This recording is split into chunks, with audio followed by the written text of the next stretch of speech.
Good afternoon, everybody. Bon après-midi tout le monde. My name is Sabina Dietz. I'm the Executive Director of CLIMAtlantic, Atlantic Canada's Climate Services Hub, and I welcome you today to the launch of two new tools that we have in place. So we'll start out. I'm just going to give a piece of information. Si vous avez besoin de la traduction, vous avez des... If you need interpretation services, votre ligne là. Puis là, vous pouvez there are choisir. three little dots on the top right of your video, and you can choose English or French, or you can go on the bottom where there's the icon that says interpretation. Translator on board, and if you go to the menu, you have the three buttons that say more, and you'll find the interpretation there, and you can choose original or English and French. This will be a 45-minute webinar. There'll be some time for questions and answers, but we'll start right away with a new short documentary that we have developed. And so I'm going to go right away to that one. I would like to acknowledge that, if I can move my slide. So CLIMAtlantic works throughout all of Atlantic Canada. And thanks to the filmmakers for working with us to produce this short documentary. It is now available on our website or on our CLIMAtlantic YouTube channel, and it's 12 minutes long. So we're going to move right away now into the YouTube video.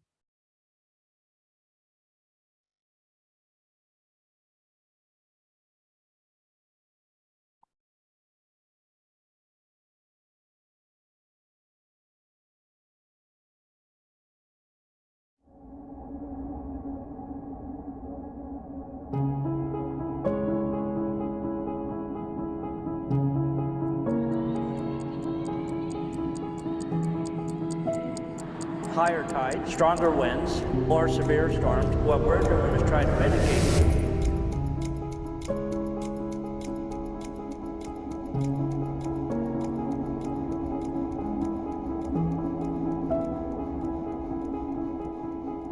We at CLIMAtlantic are there to help people make decisions that will allow them to better deal with the impacts of climate change.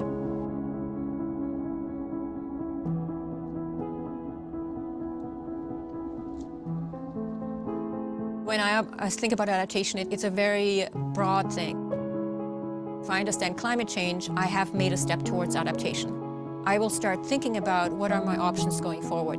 The people who have figured it out are the ones who are actively collaborating, working with others, and really pulling things together as a community.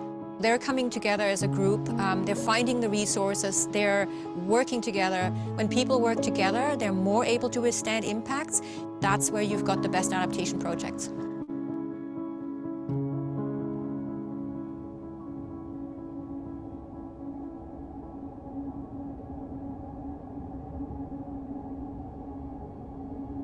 Cette berge est morte, les roches sont sans végétation. Pourtant, c'est le système qu'on utilise pour protéger contre l'érosion. Les murs de roches ne suffisent plus, surtout avec les changements climatiques.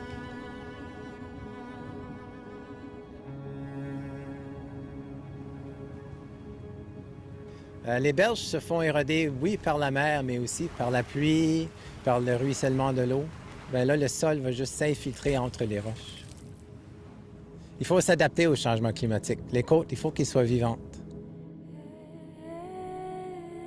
L'approche côte vivante met l'emphase sur l'ajout des éléments naturels pour aider à contrôler l'érosion.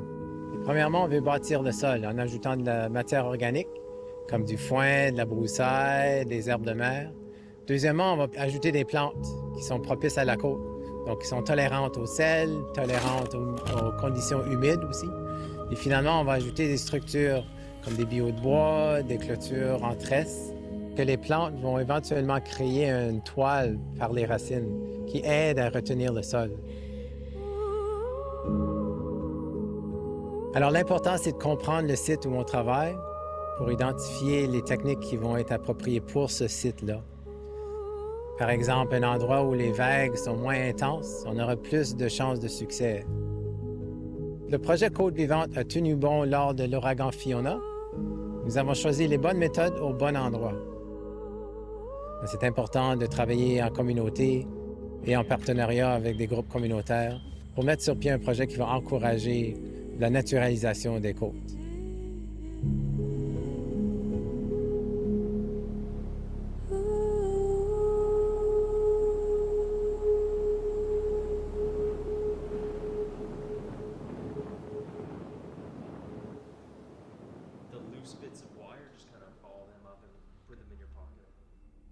Climate change has been a huge problem for Sackville. We're seeing more frequent and more intense rainstorms. The water is coming from a very, very, very large drainage basin and area. So all of that water funnels its way down through natural and manufactured systems, both above ground and underground, and it all ends up accumulating down on Lawrence Street. This was a challenging and complex project. There's no doubt about it. I've never worked on a project like this in my entire career. We as a municipality didn't own all of the property, so having to go through that land assembly process for a project like this was extremely complex and sensitive. We have topography challenges. This is the lowest part of the community, so therefore we don't have a lot of topography to work with to be able to move that stormwater over the land. All in with the 3 phases, phase 1, 2, and 3, we're looking at just shy of $15 million. Our entire general and utility budgets of the town are about $15 million. And when you realized that, did you have the money? No, absolutely not. No, we did not have the money. Well, it's quite simple. We needed somewhere for the stormwater to go. So there were really 2 options. One was to dig a hole and have that function as either a wet or a dry pond, or alternatively was to build a naturalized stormwater retention pond, which is exactly what we did. So really, a naturalized stormwater pond is literally a hole in the ground that's naturalized with the existing vegetation, so that it's intended to create a new ecological asset for the community. What we've been careful to do is to make sure there is enough water in the pond for it to be considered a wet pond. It gives you some of the aquatic life that you need to ensure that the area becomes a setting that's going to attract birds and insects and other wildlife to be a true naturalized system. It's been tested several times where without it, we would have most certainly seen water storing on our streets and in people's basements. That area was the farthest thing from a destination. We put some seating areas in, and we've got some interpretive panels installed so that people can learn a little bit about what it is that the town has invested in. It's really a unique project where you've combined an engineering asset and created a new recreational amenity. And that's really what we wanted to do from the very beginning. You need to be innovative, you need to think outside the box. A lot of it is about communicating it and communicating the need and the intended solution very clearly to the decision makers, to the regulators, and to residents. And you can expect people to be nervous and skeptical, and that's okay.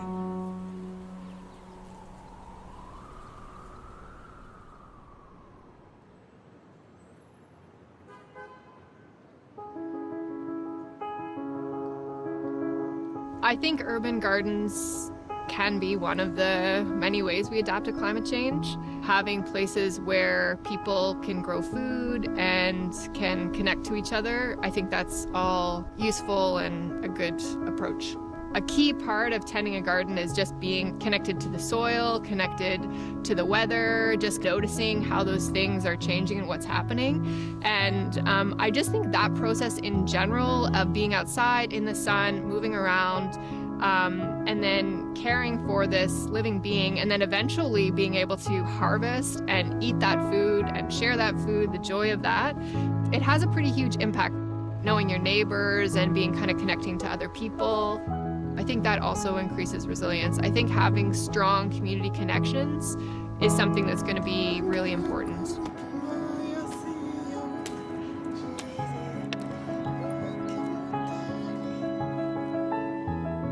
Kubera iwacu dusanzwe turi abarimyi biramfasha kuko iyo nsubiye guterura isuka nkumva nyifata mu maboko mba numva ndi umukozi adasanzwe mu buzima. Ikintu cyose kinezereza nuko nja hanze, nuko nza gukora ibyo nkunda, nuko ndonka n'ibyo nshima kandi bikanafasha kuronka abagenzi. Kubera iwacu yo warima abantu baraza ukabatekerera ukaronka icubaha.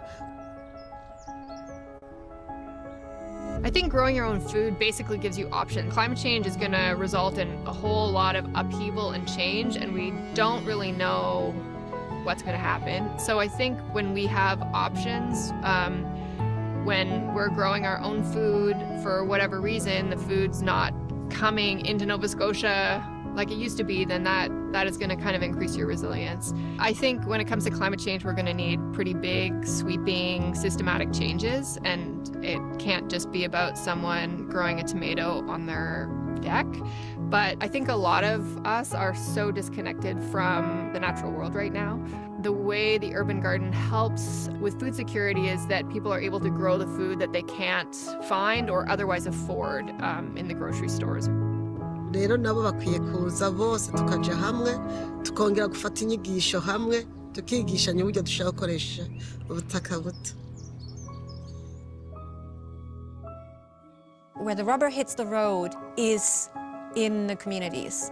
It's where people know each other and work with each other, and where people then can put upward pressure for the political folks to actually make the changes. In order to manage the impacts on climate change, we need both community level action, collaboration, etc., as well as the political will and action to be able to implement some of the big things.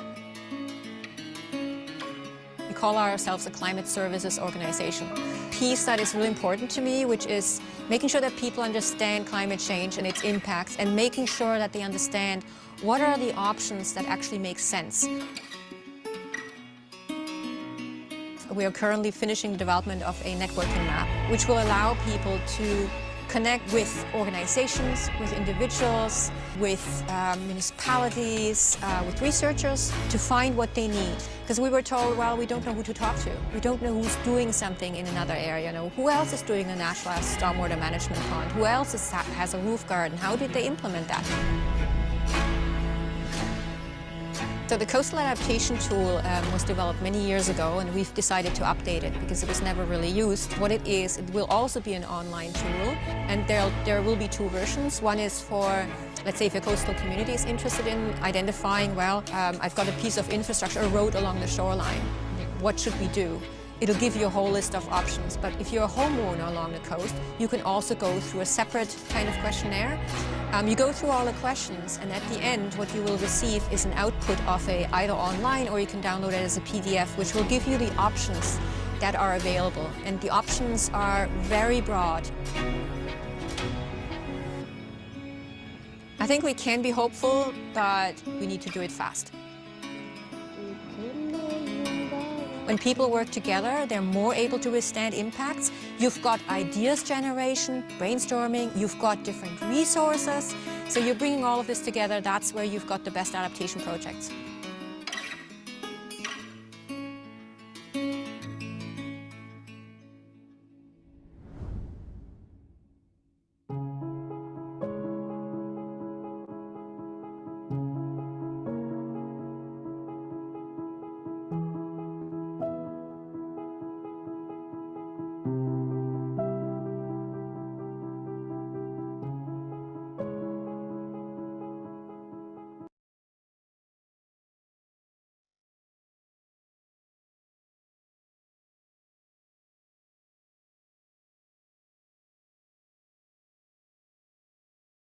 So just acknowledging again. Yep. You can turn your video on there too. Thanks.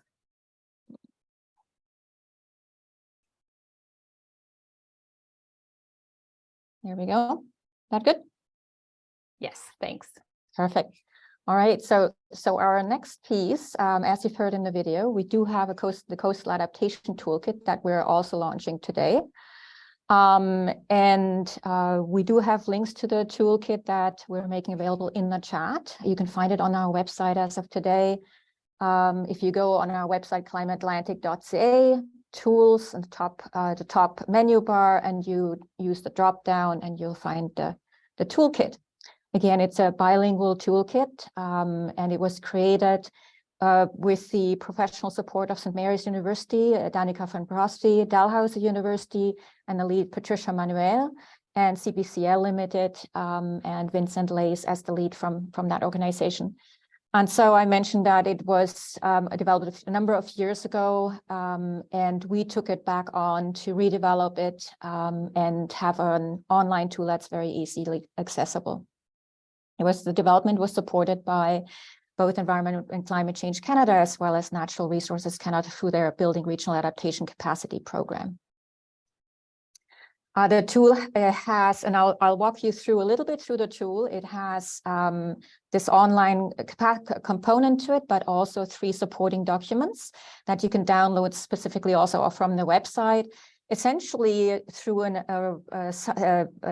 number of questions that you'll go through, you'll get in the end sort of the best options for Europe's particular situation, and the 3 documents as well as a tool, online tool, contain over 50 adaptation options that you can use, and those adaptation options are both engineering and coastal intervention as well as land use planning tools. So I'm now going to switch to my other screen, which I have to find, of course.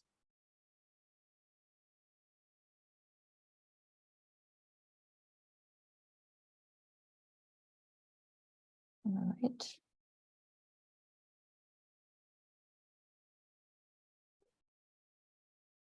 Just a minute.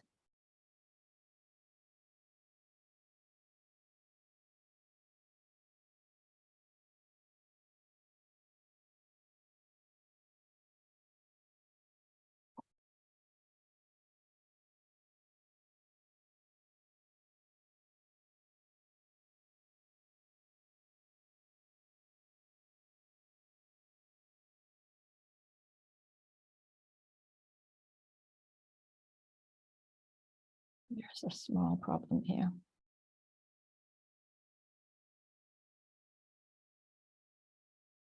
There we go.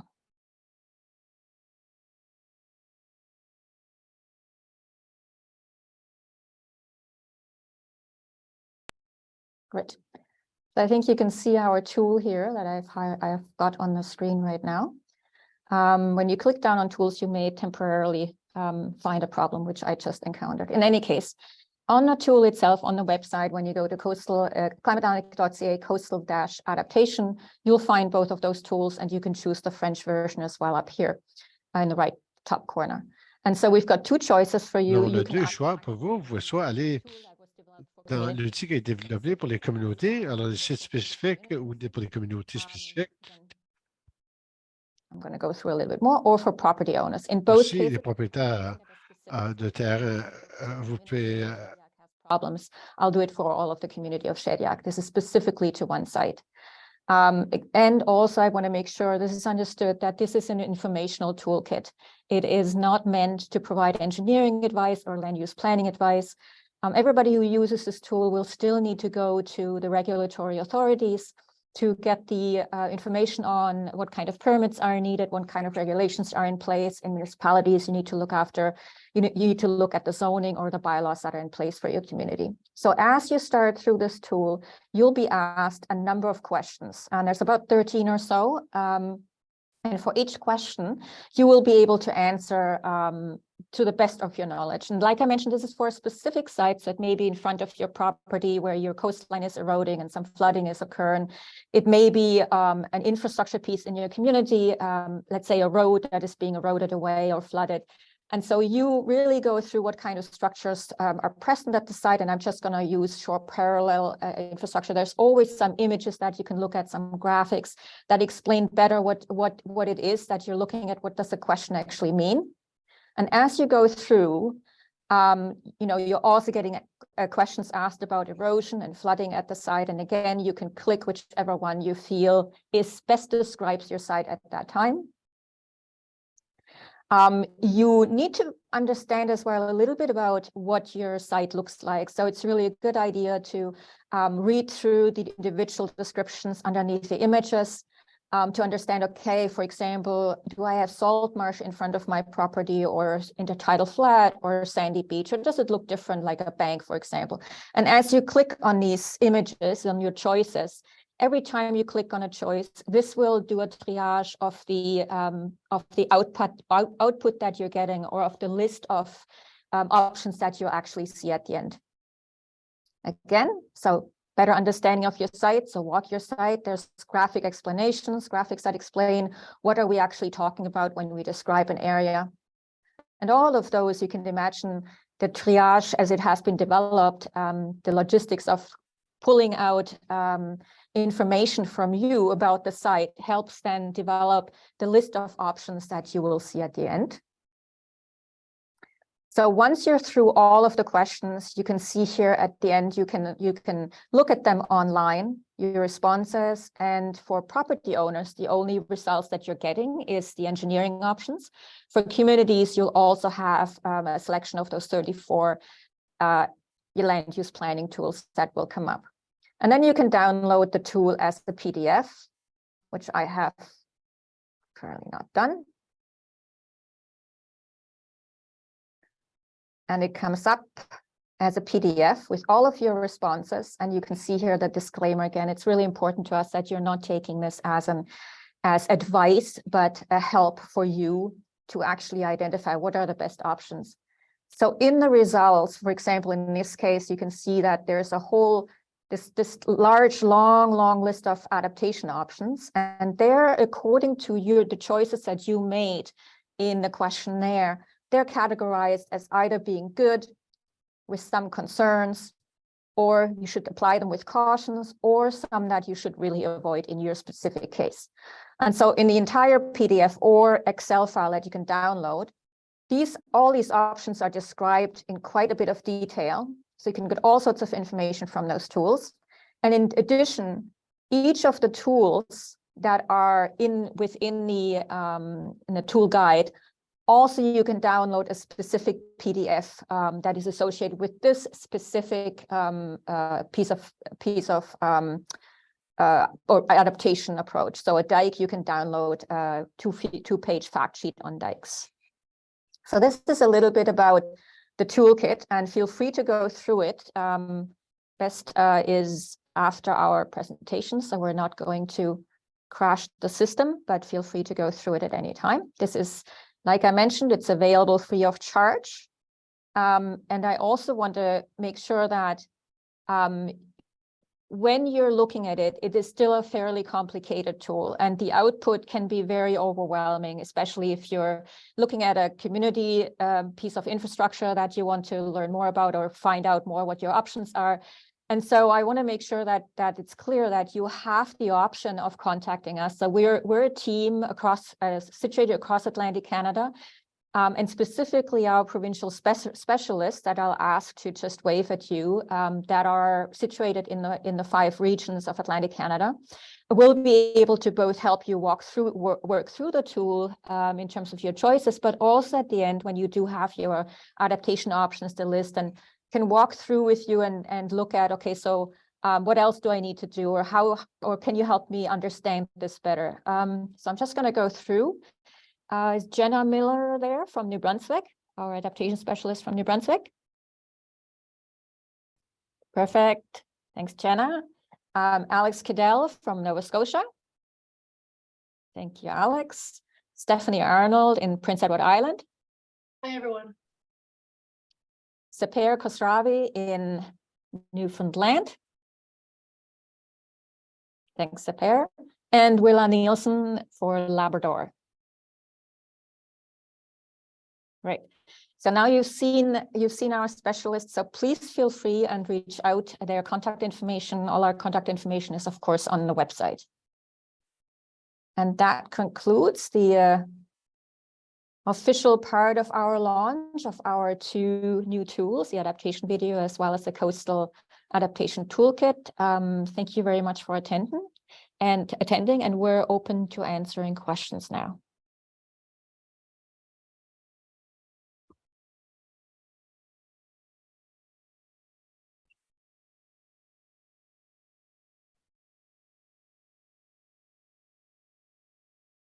Okay, so I'm going to try to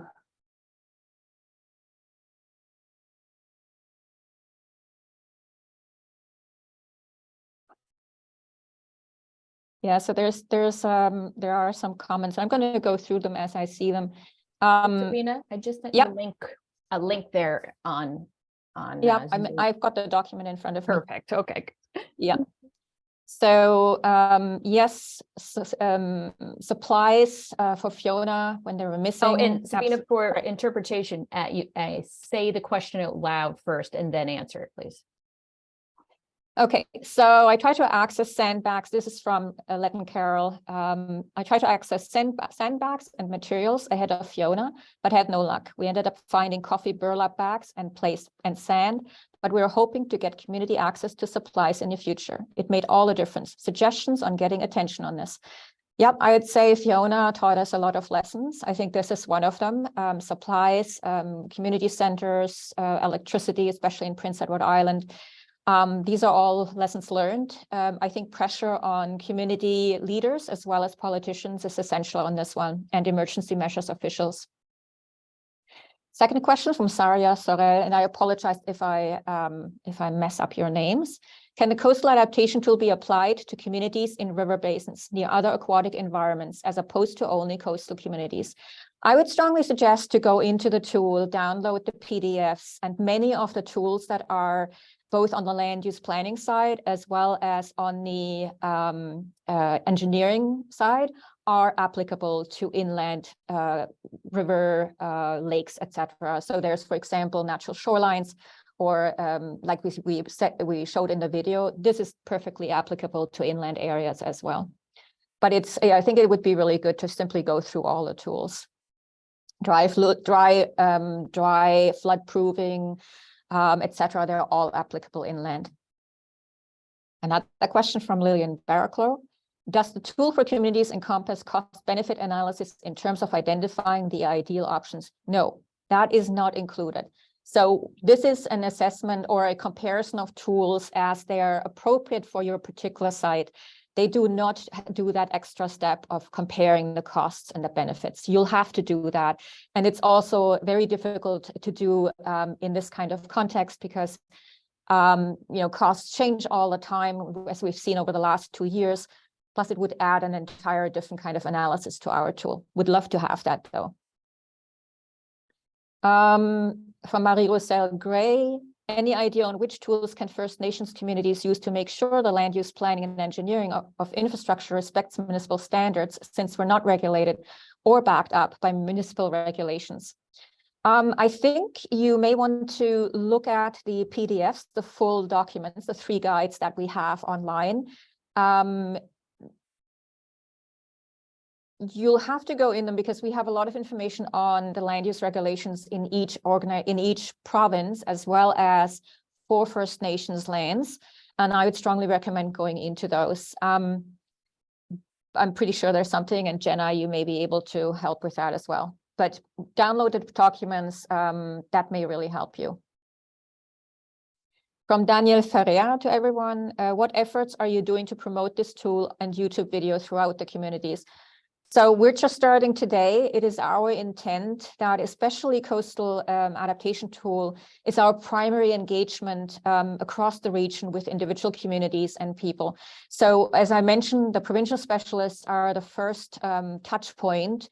Both they will reach out, as well as hopefully people will reach out to us and to the provincial specialists to look at the tool and help use the tool. And certainly we're promoting it widely. There's a press release that went out. There's a press advisory that went out last week. And we've already had about 6 interviews with the press. So we're hoping this will be really widely used. From Samantha Burns, was there a consultation with local Indigenous groups to come up with these suggested adaptation measures? We have shared and walked through the tool options in the testing phase, which was early this spring. I don't think we did consultation with Indigenous groups on the suggested adaptation measures. The Dalhousie University, as well as St. Mary's University, as well as CPCL, were the ones who developed those adaptation options.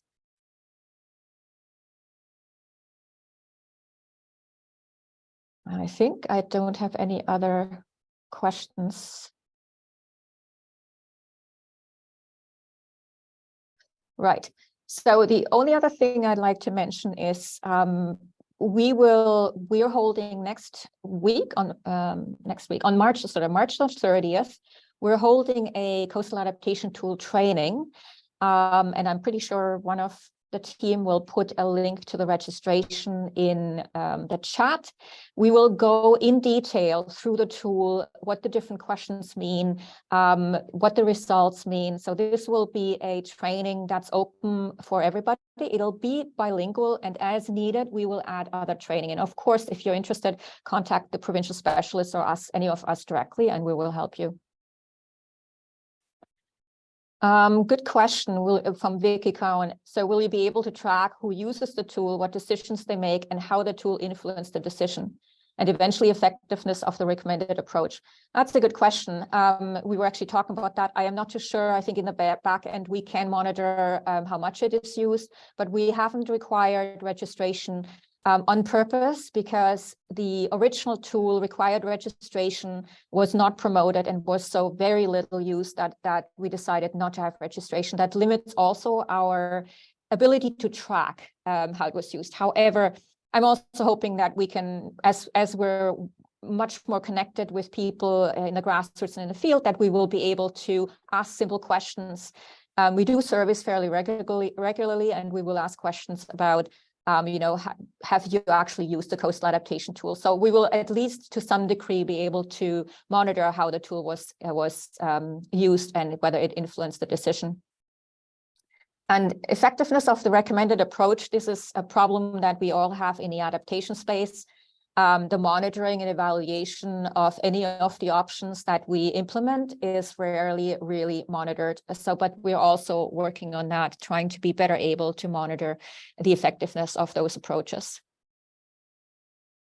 I think I already answered Eric McGarty's about what applying this type of tool for river flooding. There's a number of options in the tool that are definitely relevant to river flooding, since it's like I mentioned, living shoreline, plant stabilization, rain gardens, raised infrastructure, dry flood proofing. So all of those are easily to be used in other areas of inland flooding. Mélie Monera asked, I was wondering what online platform you used. Are the answers stocked somewhere, or the user is the only recipient of the results?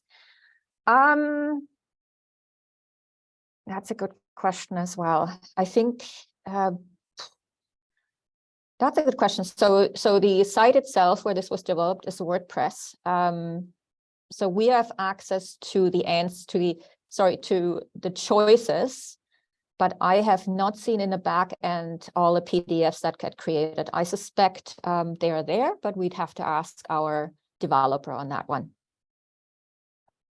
And Jenna, if you're there, if you know whether they're available to us in the back end, let me know.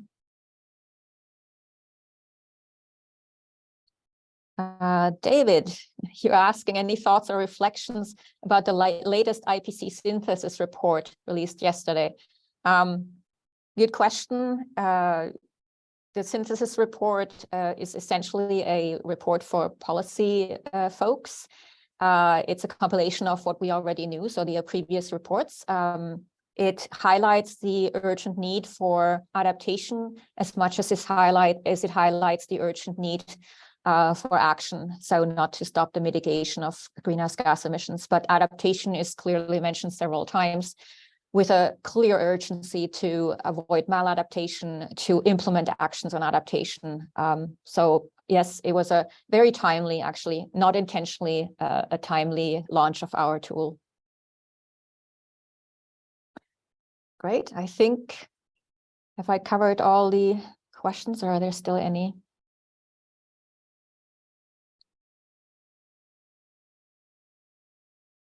If not, then I thank everybody who joined us today for this launch, and hopefully it'll be used very widely. Like I mentioned before, please contact us, please share, and please also remember the March the 30th training session, and as well we already have on our website an invitation to our May 24th conference, adaptation conference, where we will again highlight adaptation actions that have taken place across Atlantic Canada. So that's May 24th.